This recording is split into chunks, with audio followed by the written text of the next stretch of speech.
day at the spa, a weekend away, a yoga retreat, or maybe it's just a hair and nail appointment.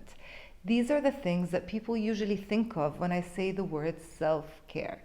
But in today's video, part 3 of our Calm Parent series, you're going to gain a much deeper understanding of what self-care really means beyond and underneath these surface level activities that we just talked about, why self-care is really important, and finally, how you can start practicing it every single day. Hi, I'm Muna. Welcome back to my channel. I'm so happy to have you here.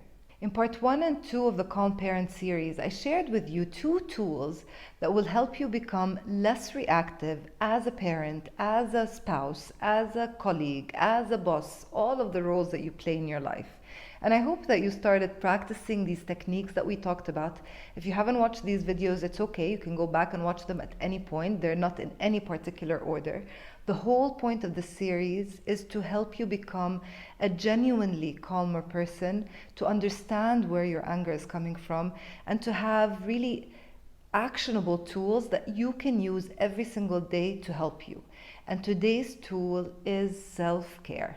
While self-care can include a day at the spa and a weekend away and all of these lovely things that I always say go for if you get the opportunity, this is not all self-care is. Self-care needs to help you care for your whole being, because you and I are not just our bodies, and we're not just our emotions, and we're not just our thoughts. We are made up of all of these things. So caring just for our bodies when we practice self-care is neglecting the other areas of our lives that are just as important. And self-care is the thing that keeps all of these things in balance.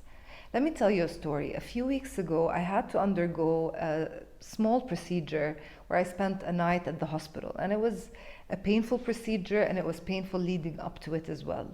And I realized over these past few weeks, and honestly, of course, I've known that. You know what I'm about to tell you, but there's something that happens when you're in the middle of the experience, where you realize how important your health is and how you take this for granted, you feeling normal. Like today, I feel completely normal and fine. There's no pain, there's no discomfort, there's none of these things. But usually when we wake up feeling this way, we don't recognize how good we have it until we lose it.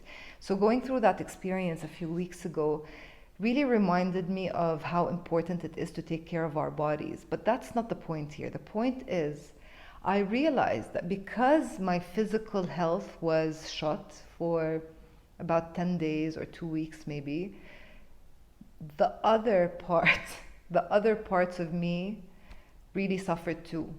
I felt weak emotionally. I felt weak mentally. I felt weak spiritually.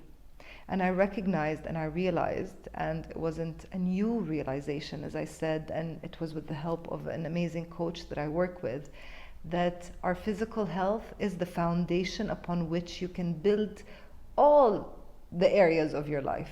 Physical health is where it starts, but that's not where it ends. And we tend to, when we think about self-care, go immediately to the physical part. But if you are feeling physically well, does that necessarily mean that you're doing well emotionally and that you're doing well mentally? Well, not if you haven't practiced self-care, not if you haven't taken care of those areas of your life as well. And this is why when we talk about self-care, I want you to start thinking of yourself as a human being that has this body and has this heart and has this soul and has this spirit. And you need to take care of all of these parts and not just one part of them. And another important point here is when I talk about self-care, I am in no way talking about your absolute necessary needs for you to survive as a human. We're not talking about surviving here. We do not talk about survival on this page. We talk about thriving and feeling good. So I'm not talking about taking daily showers, exercising regularly, getting enough sleep, eating well, having a well-balanced diet. I'm not talking about these things because I really hope that these basic needs are being met all of the time anyway. And if they're not, This is where you need to start, my friend. You need to start by taking care of your basic and immediate and normal human needs for you to be able to take care of others, your kids included. But today, this video is about taking it a step further and talking about our wants, our desires, what would delight us, what would make us happy, and not every once in a while, every single day. This is something that you need to give to yourself every single day so that you can give to others. I know it's so cliched, you cannot pour from an empty cup, but that's the truth. It is the truth. You cannot keep serving others when you're not serving yourself.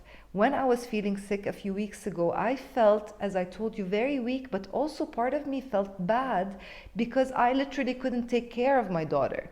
And I didn't feel that I was able to be present with my husband. Even if we're sitting in the same room, I was just in too much pain to be there. So because I wasn't taking care of myself, because leading up to that surgery, I had known about it for months and I just waited until the last minute until I couldn't take it anymore. I could have practiced self-care earlier and practiced what I preach sooner than this, but I paid the price for it. And now I know and I understand it even more. That's why I'm telling you, please don't wait until you're feeling exhausted, until you're feeling burnt out to take care of yourself. This is something that you need to do on a daily basis so you can prevent the burnout, so you can prevent the surgery, so that you can prevent feeling anxious and depressed and overwhelmed. So let's talk about the how. How do you actually practice self-care every single day? Obviously, it's not hours and hours that you can spare as a busy, working, full life kind of mom. Of course, you cannot spare all of these hours. Maybe every once in a while you can. That's why the ideas that I want to share with you today are things that you can practice in 15 to 20 to 30 minutes every day, maybe even less if you're really, really short on time on some days. The first suggestion that I have for you is something that people hate me for, and they don't like me to talk about it, because it is waking up before your kids. I've talked about this in previous videos, so I'm not going to dwell on it so much, but I want to tell you that the way you wake up affects what your day is going to look like pretty much 100%. It's not when you wake up, it's how you wake up. And if you are woken up every single morning with a crying child or a toddler jumping on your bed or somebody asking you about their lunchbox or being bombarded by requests and needs and touches, you're going to feel overwhelmed all day long. And that's why I really believe, and I'm talking about this from experience, waking up before the kids wake up, before anyone in the house wakes up, gives you this little bit of time to be with yourself, with your thoughts in silence, and drink your coffee hot for a change, and just regulate yourself and your emotions. And then you can take on the day, and then you can start taking in the requests of the day. When you spend these 15, 20, 30 minutes, however long you can manage to wake up, earlier than the kids, you can do whatever you want with this time. I always say to the moms I work with that I'm not going to give you a list of things to do during this half hour that you have early morning, because I don't want to add to your long to-do list. I don't want this to become a chore. I want this to be something that you look forward to. So it's not my place to tell you what to do with this time. It's up to you what you do with it. I'll just tell you what to avoid. Avoid social media, avoid your phone, and then you can choose what to do. Sometimes I meditate, sometimes I journal, sometimes I literally just sit in silence. But this half hour is heavenly, it's magical, I really recommend it. Now, I also understand that this is not possible for everyone. You could be breastfeeding, you could have a child who's been sick, who woke up a million times last night. I know that it's not possible for everyone. So there are multiple different ways that you can practice self-care. Again, it has to be something that you personally enjoy, that you look forward to, something that feeds your soul, that feeds your spirit, that feeds your mind. Because again, we're talking about our whole selves and not just our bodies, not just our minds, it's all of us. So, one of the ways that I practice self care, and this might sound nerdy, but this is the truth. For me, one of my favorite forms of self care is personal development, is learning new things, is spending time watching YouTube videos and listening to podcasts that help me become a better human, that help me see people in a better way, understand life in a better way. There's nothing more that I enjoy than spending time with Brene Brown, with Mel Robbins, with Marie Forleo, like listening to these amazing women and amazing people talk about how we can help ourselves, how we can empower ourselves. This is something that I love doing. Clearly, this is something you love doing because you're watching this video right now. This is self-care. What you're doing right now is practicing self-care. You are feeding your mind with new ideas, with new thoughts. You're practicing self-compassion. You're sitting on your own watching this video away from other people. All of this is self-care. And that's the whole point. The whole point is there is not one single way to practice self-care. And what works for you today might change tomorrow. Self-care can change according to the season of your life, according to the current time in your life and what's going on right now.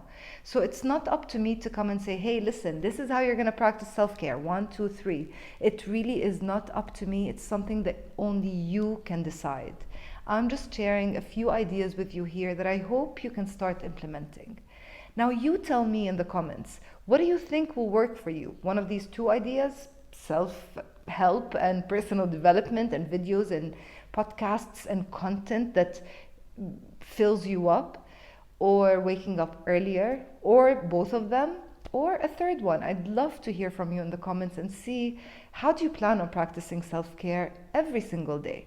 And if you're starting to think, well, I don't have time for this, I don't even have a half an hour or 40 minutes to practice self-care on a daily basis, then I've got you. I created a free mini masterclass that I swear will literally save you hours every single week as a busy working mom. If you start applying these simple tips, 5 of them, you're really going to start noticing that you have extra time on your hands and you can choose to use that for self-care. There is no better investment than you investing in yourself. I really hope that you enjoyed today's tip and today's video, and I'll see you in the next one for tool number 4. Before you go, if you haven't subscribed already, I'd love for you to do that so you can be notified anytime I release a new video. See you next time.